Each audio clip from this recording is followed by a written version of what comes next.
This is the Pauly D Radio Program for hockey fans around the world. And tonight I am joined by former NHL defenseman Chris Kotsy Kotsopoulos. Wow, you said the last name perfect. Not many people get that. I've been practicing all week, man. I'm sure you have been. I messed your name up last time, and I know I hate when people mess my name up. So, but Kotsy, it's an honor to have you on the program tonight, and we got a heavy lineup, and I'm hoping to get to everything. But if we don't, that'll just make for an excuse to have you back on. And why don't you tell everybody a little bit about Kotsy's Corner and the color work you're doing for the Bobcats? Well, the Kotsys Corner blog that I write basically started with everything in Quinnipiac, where I'm actually doing radio color commentary for the Quinnipiac Bobcats, the NCAA Division I men's hockey team, and I've been doing it for 2 years. But through my time there, I was encouraged to start writing a blog, and I kind of get a kick out of it. I've been doing it for just over a year now, probably about a year and change, and I don't write every day because to me there's not really a lot of news that I think that's that important. But obviously, I like to follow the Rangers. It was my first and foremost team in my career. I mean, the old story, once a Ranger, always a Ranger. I mean, that sticks with me to this day, and I just love doing it. Yeah, that's awesome. That's awesome stuff. And Kotsy, I know that, I hear you're a scratch golfer there, and I know you were on the Ranger Golf Classic this past weekend and all. Why don't, talking to guys like your old buddy Nick Fatiu, who I had the pleasure to meet in the Garden, what a gentleman, and Ron Greshner, Brian Mullen, and so many others. I understand you got to talk a little bit to John Tortorella. Why don't you tell us a little bit about how that went? Well, first I'm going to correct you. When I played for the Hartford Whalers, I got to be down to a scratch golfer because we never made the playoffs all those years. But not quite a scratch golfer anymore. But I can still shoot in the 70s once in a while. The Ranger Golf Classic, Pauly, was unbelievable. It was. The alumni was invited to play with guests that paid their way to play in this Ranger Golf Classic, as well as the present-day Rangers. And there was about 18 of us former alumni, and we had a big dinner the first night in town. And, I don't think anybody knew it at the time when we went downstairs to have this dinner and, have a few cocktails that John Tortorella was going to join us. And he gave us a pretty good state of the address, what the Rangers are, looking forward to this year and what they look like right now. And I was very impressed with the way he talked to us. He's an old school guy. He may know the modern way of hockey is right now, but he believes in the old school attitudes and the old school ways. And some of the stuff he said was just amazing. I mean, I was very, very impressed with him.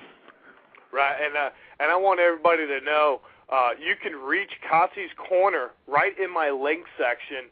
Kotsy, I had read a little bit about it, and you were saying that you were a little set back at the fact that Torts is a today NHL type of coach and all, but you were pretty impressed with the fact that he really enjoys the alumni, and he said, and I don't think I have the quote perfect, but it's when hockey was hockey. Yeah, he reminded us of that it was players like us, and going back all the way to the days of Rod Gilbert and Vic Hadfield, and he says, hockey was hockey when you guys played. He says, today it's not quite the same. I mean, at least he appreciates the fact that, the way we played the game back then. I mean, it was a lot more, I think a lot more physical, a lot more liberal when it comes to the cheap shots. And I think it was just a lot more tougher to play back then, to be honest with you. And I think most of the players in that room, or former players in that room, were very appreciative of the way he talked.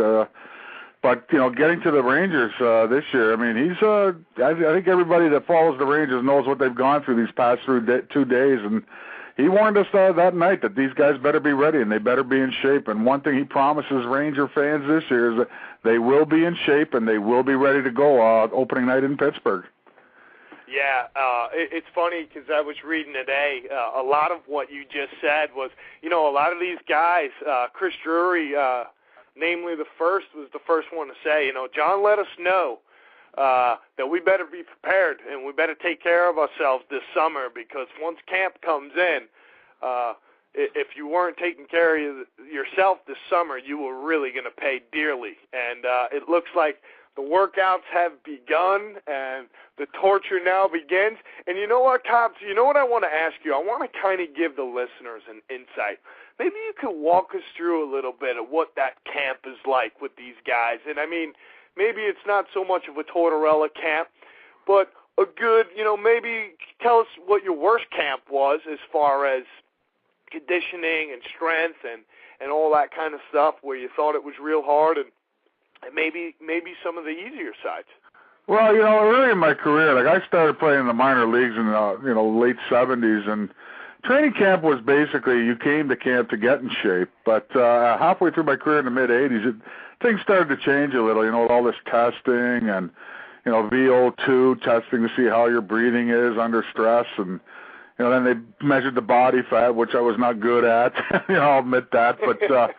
Well, hey, it was what it was. And, I mean, I was a smoker back then. I'll admit it. I mean, I smoked. I mean, so did many players back then. But Tortorella's 2 days here was nothing that I would have remembered, because when we had practices like that in my days, usually after getting whooped pretty good the night before and the coach not feeling that we were giving our best, so we ended up with one of those, 1 hour, 2 hour skates without a puck. And I remember those practices vividly. I mean, they weren't any fun. I mean, guys puking, cramping, and everything else. But these guys were ready a little ahead of time here, and they were warned, just like you said, Pauly. And but it's still tough. I mean, I don't care what anybody tells you. You try skating for 45 minutes or do tough, stressful skating, 45 minutes to an hour. I think that's all they really went for both days. But without a puck, it's hard. It's just really hard to continue. And from what I've read and what I've heard, most players did very, very well. And again, Torts, he warned them, and he warned them he was going to do this. He's done it. Now I guess they actually scrimmaged a little bit this afternoon, because they got a game coming up on Tuesday. Tomorrow night, I guess, against the Boston Bruins. So. It was probably tough for the guys, but, they knew it was coming, so it's a little easier to do when you know it's coming rather than when you don't know it's coming.